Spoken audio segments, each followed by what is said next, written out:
అది సరే అసలు కథ అవ్వాలి కదా, ఏది ఆ సరదా?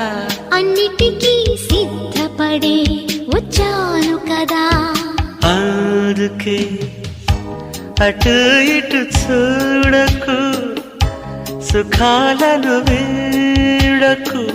తొందరే ముందు ముద్ది మంది బుగ్గ వద్దంటూ అడ్డం రాకే, నువ్వు సిగ్గులేని సిగ్గా. ముద్దిమ్మంటే బుగ్గ అగ్గిల్లి వస్తే ఆగేదెట్ట, హద్దు పద్దు వద్దా? అమ్మాయి ముద్దు ఇవ్వందే, ఈరే తెల్లవారనివ్వనంతే. అబ్బాయి నీ ముద్దు చెల్లించితే అమ్మమ్మమ్మో గొడవలే. ముద్ది మంది బుగ్గ వద్దంటూ